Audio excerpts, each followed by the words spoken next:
We'll start over here. Welcome, everybody, to the City of Isani City Council Budget Work Session for Tuesday, July 20th. I'd like to call this meeting to order if we can all rise for Pledge Allegiance. I pledge allegiance to the flag of the United States of America and to the republic for which it stands, one nation, under God, indivisible, with liberty and justice for all. Doing roll call, all council members are present, minus Councilman Burgley, who did call in and is excused. Any public comment at this time? No public comment. Do I have a motion to adopt this agenda? Make a motion to adopt. Second. Motion to adopt the agenda by Councilman Lundin and a second by Councilman Collison. All in favor say aye. Aye. Opposed, same sign. Motion carries 4-0. We were so excited to get into this budget, Mike. We just didn't do the formalities, sir. Cannot contain myself. You go right ahead. All right, so I'll skip the budget schedule, right? We've seen that and talked about that a bunch of times, right? And went through the basic assumptions, and that right now I have use of fund balance in there that is equal to the amount of cash that I expect to have in a debt service fund at the end of the year. We'll have to close that debt service fund at the end of the year. That cash and those special assessments will have to go somewhere. So to make up what I otherwise see as a shortfall in the general fund, basically you transfer it in on 12/31 and you allocate it for the budget on 1/1, and there's not a real difference. We'll get into a little bit more of the details here in a second, but this budget, as we sit right now, we've got a little bit of a shortfall. We've got to work out how we want to address. Right now, you see this page on the screen. This is what I'm speaking to out of my packet here. Right now, I got the total levy at about just under $3 million, and that number is not updated. That's the 2021. Just shy of 3.3 million. The levy is going up not quite 10% under this proposed budget. That sounds like an awful lot, but as we've discussed before, levies go up over time no matter what. Even if you have stagnant inflation, you don't build a single new home, your levy is going to go up over time simply because of inflation. That's really not the number to look at. The real number is the next page.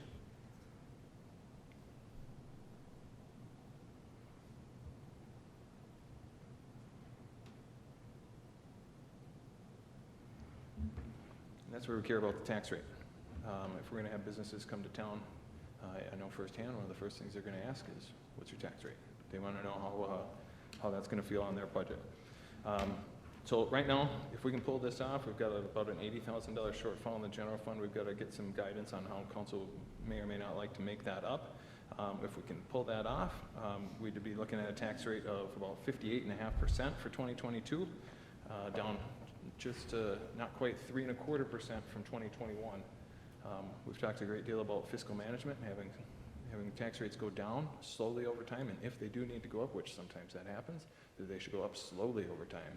Nobody wants a surprise when they open their tax bill, and we ought not give them a surprise. The 58.5 is well below the 15-year average tax rate from 2007 to 2021, below by about 13%. So we are heading in the right direction. If you see from the graph there, for most of the last 15 years, we've had a fair amount of fluctuation in that tax rate. And the last few budget cycles here, we've had a nice, slow, steady decline in that tax rate. A steady tax rate, in layman's terms, a steady tax rate means that if our tax rate stays the same and your home value stays the same, your city tax stays the same. Doesn't matter what the levy did. Tax rate is the same and your home value is the same, your tax is the same. General fund operating budget.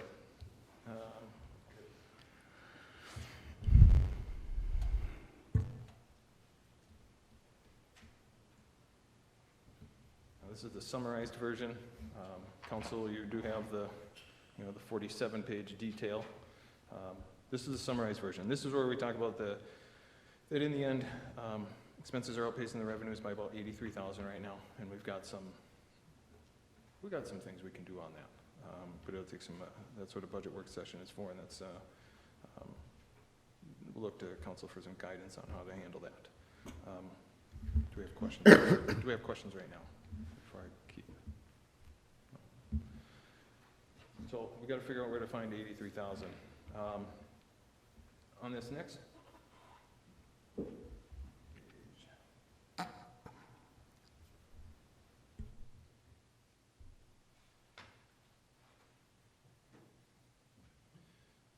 on this page here, we've got a couple graphs that I think just help understand where we're at with the budget. Finance directors are famous for saying, show me your budget and I'll show you your priorities, right? You put money into things that you care about, and the opposite is also true. Public safety, police, and fire make up a very substantial amount of the budget. I think most people agree that's probably should be the case. That's a core function. That's something you're going to have to provide no matter what. Even if the city goes bankrupt, you don't get away from providing police and fire protection. That's just not something that happens. But just for perspective, on the top graph there, the bar chart, just so we can see the different budgets within the general fund. Some of them we see an upward trend, some of them we don't. But police has definitely seen a pretty substantial jump over the last few years. This goes back to 2018, and then the middle bar, green is 2020, and orange would be proposed 2022. Just want to lay that out there and make that clear. So now we get to the next page. I have simply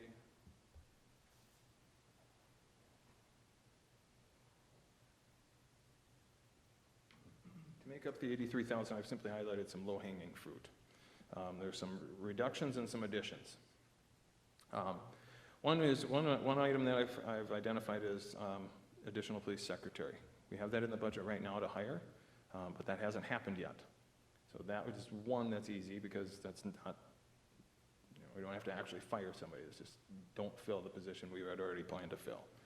Another option would be reducing code enforcement hours. Jed is currently a part-timer. Could reduce those and save some amount of money. Another option would be is we could simply tweak our health insurance renewal and hope for the best. Maybe not the best idea, but 25% I think is probably, I think we're really safe at 25%. But, that'd be one option.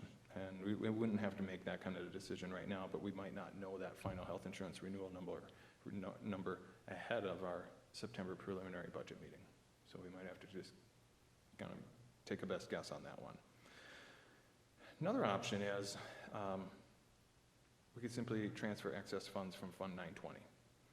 Fund 920 is general fund capital improvements, and we have roughly an extra $80,000 in there because we purchased police radios for $80,000 that were paid for by COVID money. We had already budgeted for that money. That was already set aside. So now we are sitting on extra $80,000. We should have ended 2020 with $720,000 to be on track. And we ended that year with $800,000 instead. Regardless, whether you put it in to the general fund or whether you leave it in Fund 920, the substantive difference is the levy is less. The difference is you use it all once, putting it into the general fund in this budget, or if you leave it in 920, that levy gets reallocated based on cash flow projections, and that 80,000 disappears slowly over time.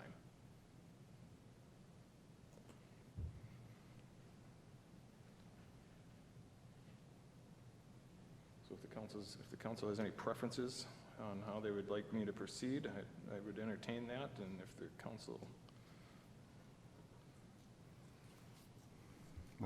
Yes,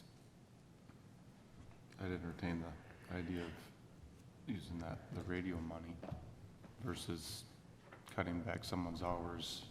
Mm-hmm. Or anybody's health insurance or dental insurance or... Well, we wouldn't be getting rid of the health insurance, and whatever the renewal Well, we'd comes be cutting in at, it. Whatever the renewal comes in is what the renewal comes in at. We would just change our assumption. Right, we're shaking the dice is what we're doing. Yes. Yeah. I've never been much of a gambler, Mike. Well, and Well, he's not saying that, he's just saying that right now he's budgeting for this really high amount, and it's probably gonna come in less. You're just hoping for, I would certainly expect That's the it to be cushion less, that we but- always speak That's of. that cushion Councilman we're Gordon. speaking of. Yeah. that's what he's saying there. Right. So that might be part of that money that we can use to make. The other thing I would ask, do we need an additional police secretary at this time? Didn't we just hire one? No. This is in the budget, and it's been posted. And some apps have come in, but there's not been any interviews or any job offers or anything like that. You said you needed that position. Yeah, just a little history on that. Back in 2005, when the city took a budget hit, that was one of the positions that was cut, was that .5, and we haven't recouped it since 2005. And in that time frame, just on reference, just call loads were over double that, like 4,800 in 2005. Actually, that's 2008, up to 10,000 this year. And the other interesting thing I just ran this year was we had 138 permit to purchases, which was mandated by state statute 2 years ago without any funding. So they're dumping that mandate on local law enforcement, but they don't give us any funding to do it. So those are kind of, as far as the numerics on the need, I mean, we definitely have the need. We've never been able to recoup that position until now. So it's been 15 years, but we've doubled in size since then.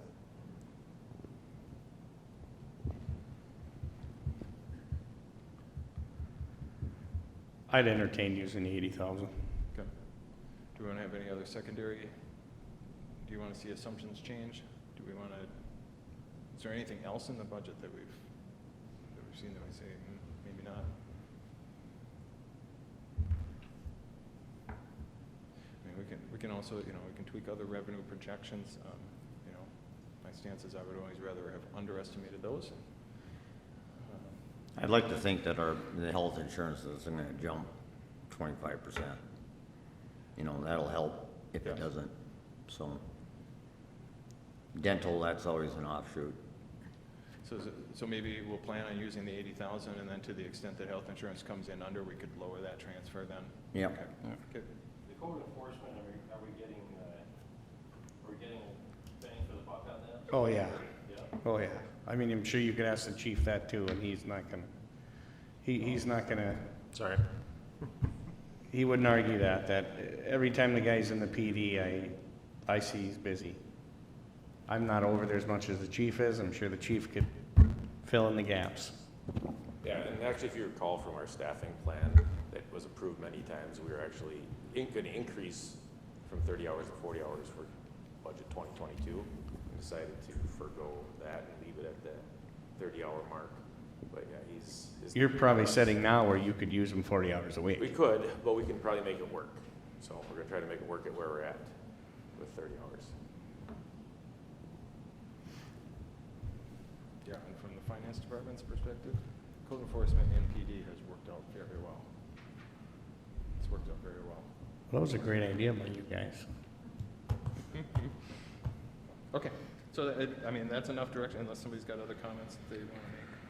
That's enough direction for me to continue to proceed.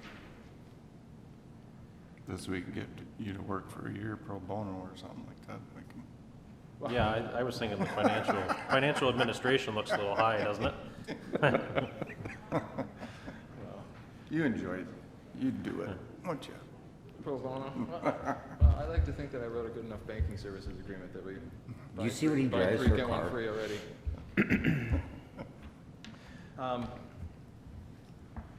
I'll skim through the rest here because we're, and if anybody has any questions. EDA operating fund budget, we've got the max calculated levy for the EDA. That's based on state statute. And then that's a balanced budget, about 111,000 revenues and expenditures. Water fund shows a net cash loss of 282,000. That is not to worry, that is the plan.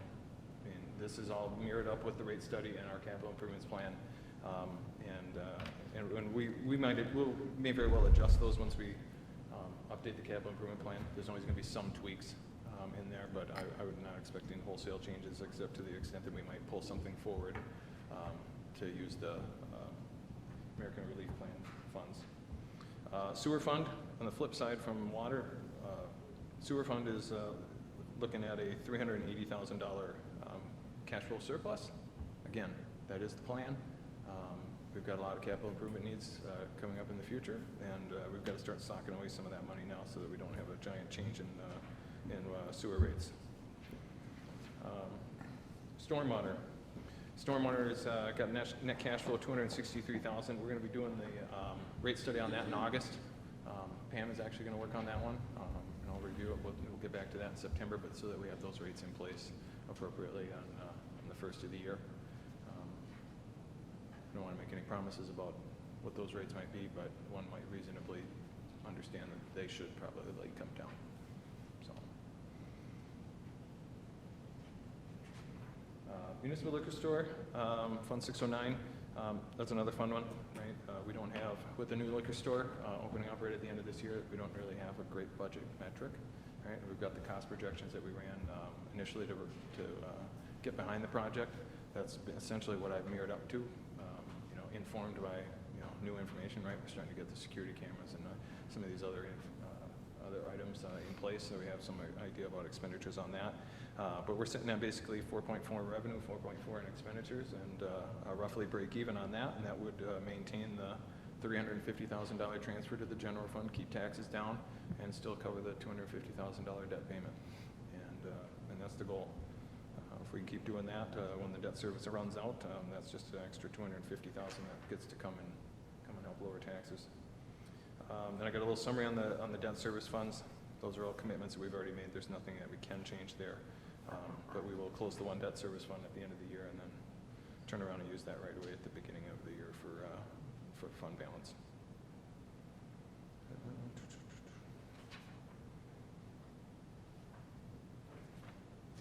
That's what I got, unless there are any questions, comments, concerns, or anything specific that anybody wants to see or wants me to address. And then remember, we will discuss the capital improvements at the work session in August, and depending what we decide on those, that might affect some of these budgets in aggregate, because these aggregate numbers, especially for water, sewer, storm, and liquor, did include the budgeted capital improvement plan that we had already had in place for this year. So, I just, one quick question, just kind of related to, I guess, the budget, because we were talking about insurance rates. Who is the insurance for Public Works employees, the union employees? Who is their insurance through? health insurance? Yeah, is it PEEP. through the 49ers? No, everybody just PEEP here. Okay. We switched ours to 49ers because it saved us a ton of money. Well, that We was just for- switched to PEEP for that same reason. Yeah, and it saved us. We approved budget- that, Councilman Collison. Right. Yeah, budget-wide, I think it was a total of like 147,000. And I think the realized gain in the general fund was like 86,000 or something, just by, We Just saved a switching to ton of PEEP. money by switching to it was a PEEP. gigantic amount of money. Yeah, it was really an impressive deal. Any questions, discussion, comments, concerns? Motion to approve. Second. Motion approved by Councilman Lundin and a second by Councilman Collison. All in favor, say aye. Aye. Opposed, same sign. Motion carries 4-0. Good work as always, Mr. Benker. Thank you, much appreciated. You and Pam, keep it up. Motion to adjourn? Motion to adjourn. Second. Motion to adjourn by Councilman Lundin and a second by Councilman Collison. All in favor, say aye. Aye. Opposed, same sign. Motion carries, therefore we stand adjourned. Planning Commission.